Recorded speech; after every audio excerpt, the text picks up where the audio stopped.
Hello everyone, good evening सभी को। राम राम। आज हम स्टार्ट करने वाले हैं हमारा चैप्टर सेकंड। हमने पॉलिटिकल 7th क्लास की पॉलिटिकल जो है कल से स्टार्ट कर दी थी सीरीज, और हम एनसीईआरटी 7th क्लास की 1 बाय 1 सभी चैप्टर और सभी सब्जेक्ट की करते हुए चलेंगे।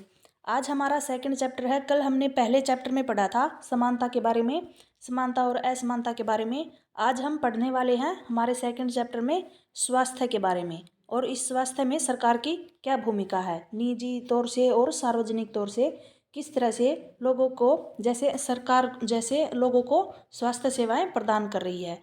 तो इसमें यहाँ पर कुछ फ़ोटोज़ भी दी गई हैं जिनसे हमें पता चल जाएगा कि किस तरह से इस चैप्टर में दर्शाया गया है।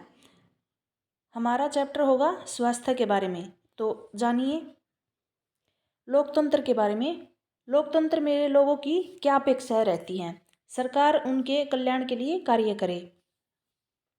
शिक्षा, स्वास्थ्य, रोजगार प्रदान करने और गृह निर्माण, सड़कों के विकास, बिजली आदि उपलब्ध कराने के माध्यम से हो सकता है।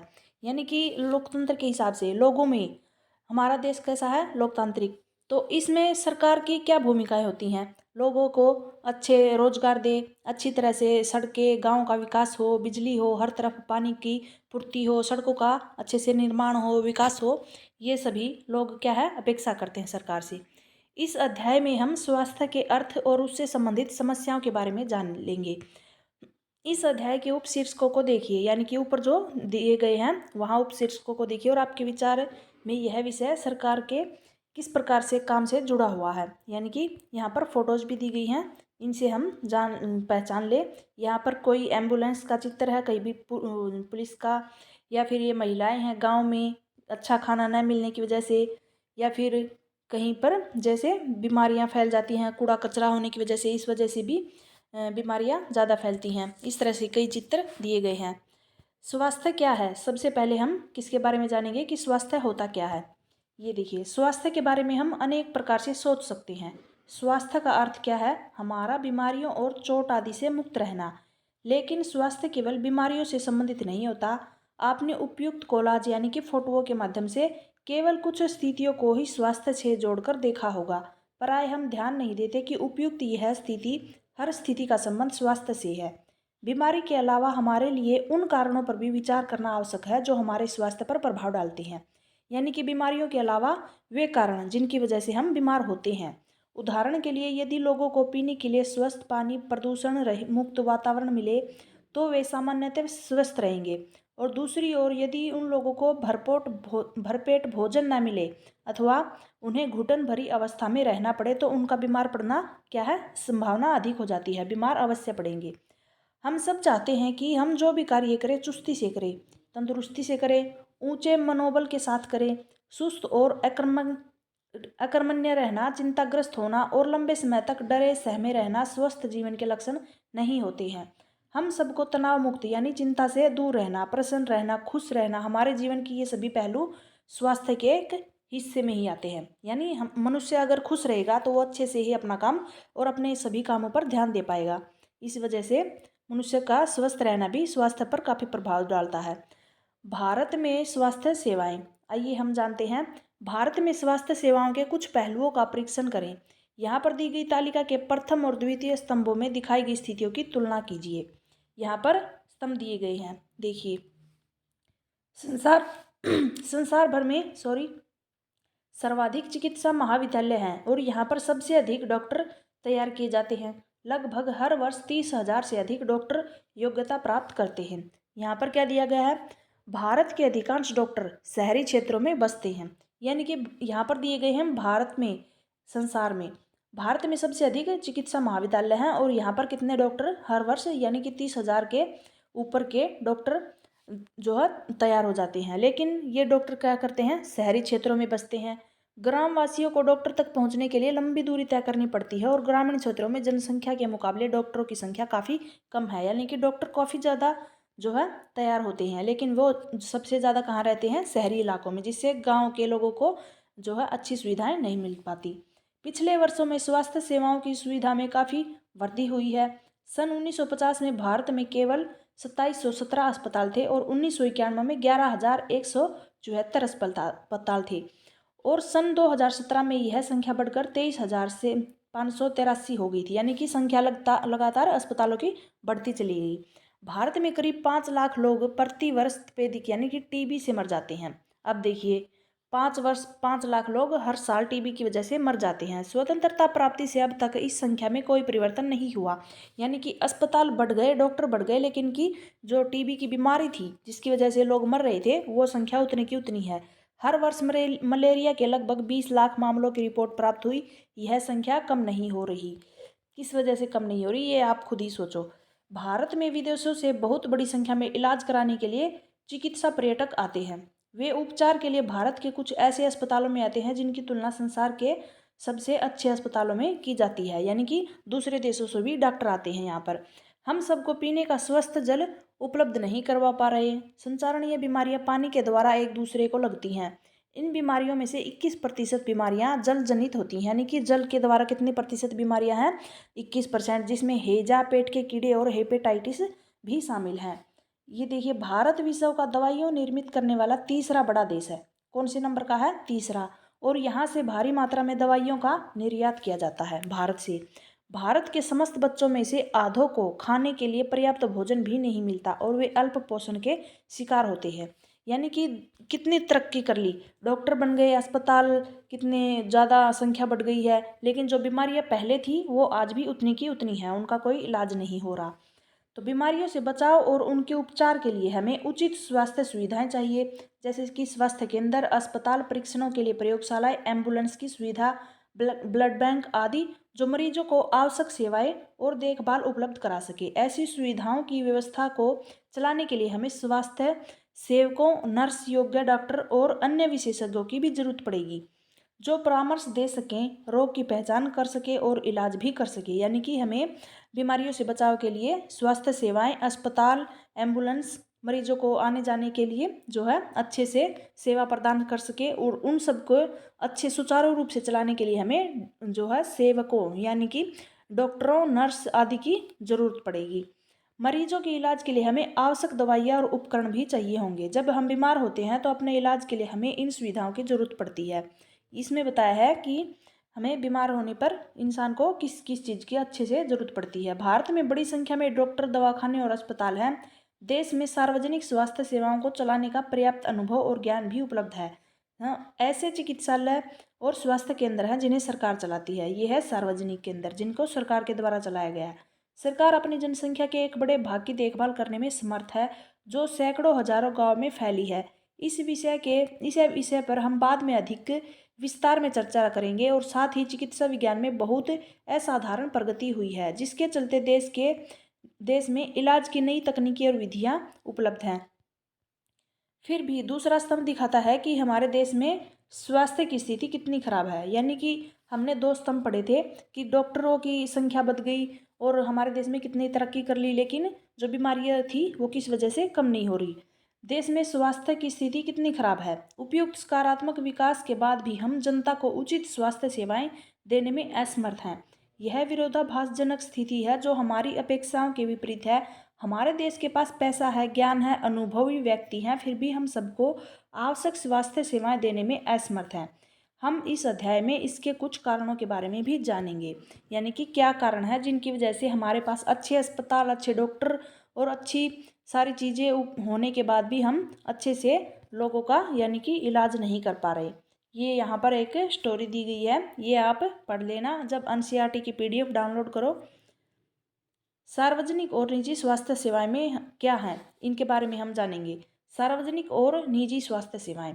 उपयुक्त कहानी से आप समझ गए होंगे कि हम स्वास्थ्य सेवाओं को 2 मोटे वर्गों में बांटते हैं, सार्वजनिक और निजी स्वास्थ्य सेवाएं। सबसे पहले होगी हमारी सार्वजनिक सेवाएं जो सरकार द्वारा चलाई जाती हैं। सार्वजनिक स्वास्थ्य सेवा स्वास्थ्य केंद्र, अस्पतालों की एक श्रृंखला है जो कि सरकार द्वारा चलाई जाती है, इसीलिए इसको सार्वजनिक बोलते हैं। ये केंद्र और अस्पताल आपस में जुड़े हुए हैं, जिससे ये शहरी, ग्रामीण दोनों क्षेत्रों को सुविधा प्रदान करते हैं। सभी बीमारियों, साधारण से लेकर के विशेष देखभाल वाली बीमारियां, यानी कि सभी बीमारियों का इलाज प्रदान करते हैं। ग्राम के स्तर पर एक स्वास्थ्य केंद्र होता है जहां प्राय एक नर्स और एक ग्राम स्वास्थ्य सेवक रहता है। इन्हें सामान्य बीमारियों के इलाज के लिए प्रशिक्षण दिया जाता है। यानी कि गांव में छोटे अस्पताल होते हैं और इनको भी प्रशिक्षण दिया जाता है सामान्य यानी नॉर्मल बीमारियों के लिए। वे प्राथमिक स्वास्थ्य केंद्र के डॉक्टरों की देखरेख में कार्य करते हैं और ग्रामीण क्षेत्र में ऐसा केंद्र कई गाँवों की ज़रूरतों को पूरा करता है। जिला स्तर पर जिला अस्पताल होता है और जो कि इन सभी स्वास्थ्य केंद्रों की देखभाल करेगा। और बड़े शहरों में कई सरकारी अस्पताल होते हैं, जैसे वह था जिसमें अमन को ले जाया गया था, और ऐसे भी विशिष्ट सरकारी अस्पताल है, यानी कि जितना बड़ा एरिया होगा वहाँ पर ज़्यादा जो है सरकारी हॉस्पिटल होंगे। इस स्वास्थ्य सेवा को कई कारणों से सार्वजनिक कहा जाता है। सरकार ने सभी नागरिकों को स्वास्थ्य सेवाएं प्रदान करने की वचनबद्धता को पूरा करने के लिए ये अस्पताल और स्वास्थ्य केंद्र स्थापित किए हैं। यानी कि सरकार ने जो है स्वास्थ्य सेवाएं प्रदान करने का वचन दिया होगा, वो पूरा करने के लिए उन्होंने अस्पताल बनवा दिए। इन सेवाओं को चलाने के लिए धन उस पैसे से आता है जो लोग सरकार को टैक्स के रूप में देते हैं। यानी कि जो ये अस्पताल वगैरह किस तरह से चलाती है सरकार, जो पैसा हम देते हैं नॉर्मल जनता टैक्स के रूप में लेती है हमसे, इसलिए ये सुविधाएं सबके लिए हैं। सार्वजनिक स्वास्थ्य व्यवस्था का एक महत्वपूर्ण पहलू भी है। इसका उद्देश्य अच्छी स्वास्थ्य सेवा निःशुल्क या फिर बहुत कम कीमत पर देना है, जिससे कि गरीब लोगों का इलाज भी हो सकता है। इसीलिए इसको सार्वजनिक बोलते हैं, जो सभी के लिए है, अमीर गरीब सभी के लिए फ्री सेवाएं। स्वास्थ्य सेवाओं का अन्य महत्वपूर्ण कार्य है बीमारियों जैसे कि टीबी, मलेरिया, पीलिया, दस्त लगना, हैजा, चिकनगुनिया आदि को फैलने से रोकना। इसकी व्यवस्था सरकार को लोगों के सहयोग से करनी होती है। यानी कि इनका इनका इनकी बीमारियों को रोकने के लिए सरकार को जनता की ही आवश्यकता होती है। इनकी मदद से ही सरकार आगे बढ़ सकती है, अन्यथा यह असफल हो जाएगी। उदाहरण के लिए मच्छरों को पैदा होने से रोकने के अभियान को सफल बनाने के लिए यह सुनिश्चित करना पड़ेगा कि क्षेत्र के सभी लोग अपने कूलर, घर की छत आदि पर पानी एकत्रित ना होने दें, यानी कि साफ सफाई रखें जिससे मच्छर पैदा ही ना हो। हमारे संविधान के अनुसार लोगों के हित को सुनिश्चित करना और सबको स्वास्थ्य सेवाएं प्रदान करना सरकार का प्राथमिक कर्तव्य है, यानी कि पहला काम है। सरकार को हर व्यक्ति के जीवन के अधिकार की रक्षा करनी है।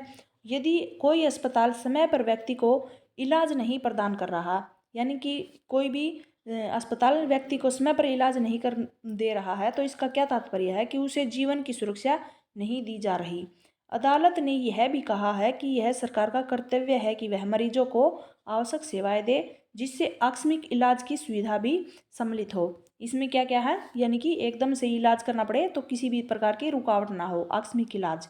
अस्पताल और उनके स्वास्थ्य संबंधित कर्मचारियों को आवश्यक इलाज प्रदान करने की जिम्मेदारी पूरी करनी चाहिए। निजी स्वास्थ्य सेवाएं ये थी हमारी सार्वजनिक, जिसमें सरकार जो है सभी निर्णय लेती है और अपनी तरफ से पूरी कोशिश करती है कि जनता को अच्छे से जो है स्वास्थ्य सेवाएं प्रदान की जाए और बीमारियों को कम से कम जो है बढ़ने दें। आसपास की साफ सफाई इन सभी का भी ध्यान देती है। ये हमारी हैं निजी सेवाएं। हमारे देश में कई तरह के निजी स्वास्थ्य सेवाएं पाई जाती हैं। बड़ी संख्या में डॉक्टर अपने निजी दवाखाने भी चलाते हैं। ग्रामीण क्षेत्रों में पंजीकृत चिकित्सा व्यवसाय यानी कि आरएमपी मिल जाते हैं। शहरी क्षेत्रों में बड़ी संख्या में डॉक्टर हैं, जिनमें बहुत से विशेषज्ञ की सेवाएं प्रदान करते हैं। निजी रूप से चलाए जा रहे अस्पताल व नर्सिंग होम भी हैं, यानी कि जो डॉक्टर की डिग्री लेकर आते हैं वो अपना अलग से हॉस्पिटल बना लेते हैं और वहाँ पर जो है प्राइवेट डॉक्टरों को रख लेते हैं, नर्स वगैरह को, जिससे जिनको हम बोलते हैं निजी हॉस्पिटल, जिनके ऊपर सरकार का कोई नियंत्रण नहीं होता। जो परीक्षण करती हैं वह विशिष्ट सुविधाएं उपलब्ध कराती हैं, जैसे कि एक्सरे, अल्ट्रासाउंड आदि। इस तरह की कई दुकानें भी हमने देखी होंगी बाजार में, जहाँ पर हॉस्पिटल होगा गवर्नमेंट हॉस्पिटल, उसके आसपास देखना आप कितनी सारी निजी एक्सरा की, अल्ट्रासाउंड की, अलग से दवाइयों की आपको छोटे छोटे स्टोर मिल जाएंगे, जहाँ से हम दवाइयाँ खरीद सकते हैं। ये होते हैं हमारे निजी हॉस्पिटल बोल लो, निजी कोई भी संस्था बोल लो। जैसा कि इनके नाम से ही ज्ञात हो गया, निजी स्वास्थ्य सेवाओं पर सरकार का स्वामित्व और नियंत्रण नहीं होता है। सार्वजनिक स्वास्थ्य सेवाओं के विपरीत इन निजी स्वास्थ्य संस्थानों में मरीजों को हर सेवा के लिए क्या है, बहुत अधिक धन देना पड़ेगा। सरकारी हॉस्पिटल में जाओगे आप, अल्ट्रासाउंड करवाओगे या फिर वहाँ पर कोई सुविधा होगी एक्सरे की, वो सब आपको फ्री मिलेगी। सिर्फ एक पर्ची के लिए 5-10 रुपये देने पड़ते हैं। अलग अलग हॉस्पिटल में अलग अलग किस प्रकार की जो है ये पर्ची या रसीद के पैसे लेते हैं। लेकिन जो प्राइवेट हॉस्पिटल में जाओ आप, बाहर निजी किसी भी उसमें जाओगे, आपको 250-300 रुपये में कोई एक्सरे निकाल के देगा, या फिर और थोड़ी ही बड़ी संस्था होगी उसमें और 400 रुपये ले लेंगे। लेकिन काम तो वही होगा ना, इस बस पैसे बनाते रहेंगे। आप निजी स्वास्थ्य सेवाएं चारों ओर दिखाई देती हैं। अब तो बड़ी बड़ी कंपनियां अस्पताल भी चलाती हैं। कुछ कंपनियां दवाइयों को बनाने बेचने में भी लगी हैं, यानी कि कंपनियां बन गई हैं दवाइयों को बनाने के लिए। शहरों के कोने कोने में दवाइयों की दुकानें हैं। स्वास्थ्य सेवा और समानता, क्या सबके लिए पर्याप्त स्वास्थ्य सेवाएं उपलब्ध हैं? हम भारत में ऐसी स्थिति का सामना कर रहे हैं जहां निजी सेवाएं तो बढ़ रही हैं परंतु सार्वजनिक सेवाएं नहीं बढ़ रही। सार्वजनिक स्वास्थ्य सेवाओं के विपरीत क्या दिया गया है? इन निजी स्वास्थ्य संस्थानों में मरीजों को हर बीमारी के लिए बहुत धन व्यय करना पड़ता है। निजी हॉस्पिटलों में किसी भी सेवा के लिए ज़्यादातर धन व्यय करना पड़ेगा। आज निजी स्वास्थ्य सेवाएं चारों ओर दिखाई देती हैं। अब तो बड़ी बड़ी कंपनियां अस्पताल चलाती है और कुछ कंपनियां दवाइयाँ बनाने में भी और बेचने में लगी है। शहरों के कोने कोने में दवाइयों की दुकानें देखी जा सकती है। स्वास्थ्य सेवा और समानता, क्या सबके लिए पर्याप्त स्वास्थ्य सेवाएं उपलब्ध है? हम भारत में ऐसी स्थिति का सामना कर रहे हैं जहां पर निजी सेवाएं तो बढ़ रही हैं परंतु सार्वजनिक यानी कि सरकारी सेवाएं नहीं बढ़ रही। ऐसी दशा में लोगों को मुख्य निजी सेवाएं ही उपलब्ध हो पाती हैं और ये शहरी क्षेत्रों में होती हैं ज़्यादातर। इन सेवाओं का मूल्य भी अपेक्षाकृत अधिक रहता है। दवाइयाँ महंगी होती हैं परंतु बहुत से लोग उन्हें खरीदने में समर्थ नहीं होते हैं। इसलिए जब परिवार में बीमारी होती है तो उन्हें ऋण लेना पड़ता है, यानी कि दवाइयाँ इतनी महंगी होती हैं कि कोई बीमार हो जाए तो उन्हें या तो अपनी कुछ चीज़ बेचनी पड़ेगी या फिर ब्याज में पैसे लेने पड़ेंगे। आगे देखिए, कुछ निजी सेवाएं क्या हैं? अधिक पैसा कमाने के लिए ऐसे कार्यों को प्रोत्साहित करती हैं जो कि सही नहीं होते। कई बार सस्ते तरीके उपलब्ध होने पर भी उन अनेक प्रयोग नहीं किए जा सकते और उदाहरण के लिए प्राय देखा जा सकता है कि कुछ चिकित्सक जरूरत से ज़्यादा दवाइयाँ देते हैं, इंजेक्शन, सलाइन आदि की सलाह देंगे, जबकि साधारण इलाज से भी जो है वो पर्याप्त होता है, यानी कि साधारण इलाज से भी वो बीमारी ठीक हो जाती है, लेकिन फिर भी बढ़ा चढ़ा करके दवाइयाँ और इंजेक्शन देंगे। तथ्य यह है कि जनसंख्या के 20% लोग ही बीमारी के दौरान आवश्यक दवाओं को खरीदने में सक्षम होते हैं। वे लोग भी जिन्हें हम गरीब नहीं समझते, यानी कि जो लोग गरीब नहीं होते हैं वे ही इसका इलाज करवा पाते हैं। दवा संबंधी खर्चों को उठाने में कठिनाई का अनुभव करते हैं। एक अध्ययन में पाया गया है कि जो लोग अस्पताल में किसी बीमारी या चोट लगने के कारण भर्ती हो जाएंगे तो उनमें से 40% लोग खर्चों का भुगतान करने के लिए पैसे उधार लेंगे या फिर अपनी कुछ संपत्ति को बेचते हैं, यानी कि इलाज करवाने के लिए उन्हें ऋण लेना पड़ता है या फिर कुछ बेचना पड़ता है। गरीब लोगों के परिवार में हर बीमारी चिंता और मुसीबत का कारण बन जाती है। इससे भी बड़ी बात यह है कि ऐसी स्थिति बार बार आती है। गरीब लोग पहले ही पोषण की कमी का शिकार होते हैं। ये परिवार उतना भोजन नहीं खाते जितना इन्हें खाना चाहिए। उन्हें जीवन की आधारभूत आवश्यकताएं जैसे पीने का पानी, घर के लिए पर्याप्त जगह, साफ वातावरण तक भी उपलब्ध नहीं हो पाता और इसलिए उन्हें बीमार पड़ने की संभावना अधिक रहती है। बीमारी पर होने वाले खर्चे से उनकी हालत और अधिक खराब हो जाती है। इनके पास खाने पीने और रहने के लिए भी पैसा नहीं होता, जबकि इन्हें बीमार होने पर और अधिक चिंता बढ़ने लगती है और अधिक खर्चा होगा। कभी कभी केवल पैसा ही लोगों के लिए बेहतर इलाज में बाधक नहीं होता। उदाहरण के लिए महिलाओं को तुरंत इलाज के लिए डॉक्टर के पास नहीं ले जाया जाता है। कई आदिवासी क्षेत्रों में स्वास्थ्य केंद्र कम है और वे भी अच्छी तरह नहीं चलाए जाते हैं। वहाँ पर निजी स्वास्थ्य सेवाएं भी उपलब्ध नहीं होती, यानी कि कई गांव ऐसे हैं पिछड़े हुए जहाँ पर सरकारी हॉस्पिटल भी नहीं है। क्या किया जा सकता है? इसमें कोई संदेह नहीं है कि हमारे देश में लोगों के स्वास्थ्य की दशा अच्छी नहीं है। यह सरकार का उत्तरदायित्व है कि वह अपने सब नागरिकों, विशेषकर गरीबों और सुविधाहीनों को गुणात्मक यानी कि कई गुना स्वास्थ्य सेवाएं प्रदान करे। फिर भी लोगों को स्वास्थ्य जितना जीवन की आधारभूत सुविधाओं पर उनकी सामाजिक स्थिति पर निर्भर है, उतना ही स्वास्थ्य सेवाओं के ऊपर भी होना चाहिए। इसलिए लोगों के स्वास्थ्य की दशा सुधारने के लिए दोनों पक्षों पर कार्य करना आवश्यक है। ऐसा करना संभव है। दोनों पक्षों यानी कि निजी और सार्वजनिक। केरल का एक अनुभव यहाँ पर एग्जाम्पल दिया गया है। 1996 में केरल सरकार ने राज्य में कुछ महत्वपूर्ण परिवर्तन किए थे। राज्य के पूरे बजट का 40% पंचायतों को दे दिया गया था और इसमें पंचायतें अपनी आवश्यकताओं को योजनाबद्ध कर उनकी पूर्ति कर सकती थी। इससे गांव के लिए पीने का पानी, आहार और औरतों के लिए विकास और शिक्षा आदि के लिए उचित व्यवस्था सुनिश्चित करना संभव हो सका। इसके फलस्वरूप जल वितरण व्यवस्था की जांच की गई। स्कूलों और आंगनबाड़ियों के काम को सुनिश्चित किया गया और गांव के विशेष समस्याओं पर भी ध्यान दिया गया था। स्वास्थ्य केंद्रों में भी सुधार किए गए थे। इन सब कार्यों की स्थिति में सुधार किया गया और इतने प्रयत्नों के बाद भी कुछ समस्याएं तो बनी रही, जैसे कि दवाइयों की कमी रही, अस्पतालों में अपर्याप्त बिस्तर रहे, पर्याप्त डॉक्टरों का न होना आदि। इन समस्याओं को दूर करने के लिए आवश्यकता है अधिक जानकारी के लिए लॉग ऑन करें। आइए अब अन्य देशों के उदाहरण देखें और स्वास्थ्य संबंधी मुद्दों पर उनकी कार्य पद्धति को जानें। कोस्टा रिका का तरीका देखिए, कोस्टा रिका को मध्य अमेरिका का सबसे स्वस्थ देश माना गया है। कौन सा देश है? कोस्टा रिका मध्य अमेरिका में है। इसका मुख्य कारण है उनके संविधान में निहित है। मुख्य कारण क्या है? उनके संविधान में कई वर्षों पहले कोस्टा रिका ने एक महत्वपूर्ण निर्णय लिया था कि वे देश में सेना नहीं रखेंगे और उन्हें क्या किया था कि हमारे देश में सेना नहीं होगी और उस सेना पर जो भी धन व्यय होगा वो धन क्या करेंगे? लोगों की शिक्षा, स्वास्थ्य और अन्य आधारभूत जरूरतों पर खर्च करने में मदद मिलेगी। कोस्टा रिका की सरकार मानती थी कि देश के विकास के लिए देश का स्वस्थ होना सबसे ज़्यादा जरूरी है और इसीलिए उन्होंने अपने देशवासियों के स्वास्थ्य पर बहुत ध्यान दिया और कोस्टा रिका की सरकार अपने सभी निवासियों को स्वास्थ्य के लिए मूलभूत सेवाएं और सुविधाएं देती है, जैसे कि पीने का सुरक्षित पानी, सफाई, पोषण, आवास आदि। स्वास्थ्य की शिक्षा को बहुत महत्वपूर्ण माना गया है और सभी स्तरों पर स्वास्थ्य संबंधी ज्ञान और शिक्षा भी एक जरूरी भाग बन गई है। ये था हमारा आज का चैप्टर। ये देखिए, एक छोटा सा संविधान का एक महत्वपूर्ण हिस्सा कहता है कि पोषाहार स्तर और जीवन स्तर को ऊंचा करने तथा लोक स्वास्थ्य को सुधार करने का राज्य का कर्तव्य है।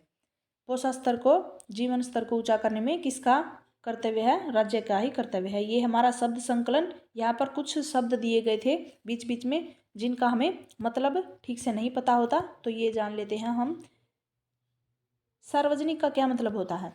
वह सेवा या कार्य जो देश के सब लोगों के लिए होता है और मुख्य रूप से सरकार द्वारा ही आयोजित किया जाता है। इसमें स्कूल, हॉस्पिटल, टेलीफोन आदि सभी सेवाएं शामिल होंगी। लोग इन सेवाओं की मांग कर सकते हैं और यदि संस्थाएं ठीक से काम नहीं करती तो इन पर सवाल भी उठा सकते हैं। ये होती हैं हमारी सार्वजनिक सेवाएं। निजी सेवाएं वह सेवा या कार्य जो किसी व्यक्ति, कंपनी द्वारा अपने मुनाफे के लिए आयोजित की गई है, अपने फायदे के लिए। चिकित्सा पर्यटक क्या होते हैं? जो दूसरे देश से आते हैं। ये वे विदेशी पर्यटक हैं जो इस देश में उन अस्पतालों में अपना इलाज कराने के लिए विशेष रूप से यहाँ आते हैं जहाँ उन्हें अपने देश की तुलना में बहुत कम मूल्य पर विश्व स्तरीय सुविधाएं प्राप्त हो जाती हैं।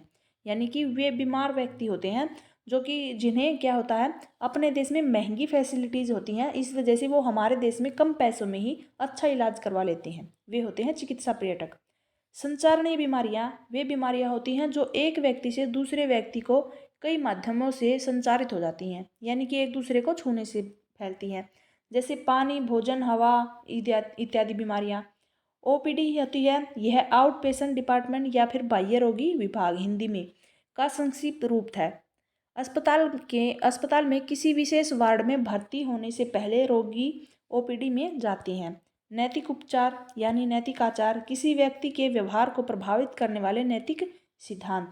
और जेनेरिक दवाइयाँ क्या होती हैं? दवाइयों के रासायनिक नाम वे दवाइयों में प्रयुक्त सामग्रियों की पहचान करने में मदद करते हैं, यानी कि ये दवाइयों के रासायनिक नाम होते हैं जो कि हर जगह किसी भी जगह पर जा कर के लोगे उसका रासायनिक नाम सेम मिलेगा, बाकी अलग अलग नाम हो सकते हैं। वे विश्व स्तर पर मान्यता प्राप्त होते हैं। ये नाम क्या होंगे? विश्व स्तर पर मान्यता प्राप्त।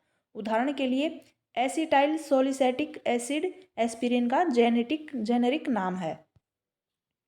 ये था हमारा आज का चैप्टर स्वास्थ्य के बारे में कि स्वास्थ्य में सरकार की क्या क्या भूमिकाएं हैं, और हमने पढ़ा हमारे स्वास्थ्य में निजी, सार्वजनिक, इन सभी तरह से जो है सेवाएं हम प्राप्त करते हैं। गांव में कितनी मुश्किलें होती है और किस तरह से सरकार को काम करना चाहिए। और वीडियो अच्छी लगी हो तो प्लीज़ वीडियो को लाइक करते हुए जाना और वीडियो को पूरी देखना, आपको धीरे धीरे समझ में आ जाएगी, क्योंकि एक बार ये वन लाइनर आप वन बाय वन लाइन आप पढ़ते हुए जाओगे या फिर सुन लोगे ना, तो आगे चल के जब आप प्रैक्टिस करोगे, प्रैक्टिस सेट आएंगे, प्रीवियस ईयर के क्वेश्चन पेपर भी आएंगे, उनमें आप पढ़ते वक्त रिलेट कर सकते हैं क्वेश्चन को कि ये क्वेश्चन उस चैप्टर में था, उसमें इस बारे में पढ़ाया गया था और ये उस तरह से है। तो एक दूसरे को क्वेश्चनों को आपस में रिलेट कर सकते हो, अच्छे से आपको जो है रिवीजन हो जाएगा। वीडियो को अच्छे से देखना, लाइक करना, कमेंट करना और मुझे सपोर्ट ज़रूर करना। आपका दिन अच्छा रहे। Bye bye.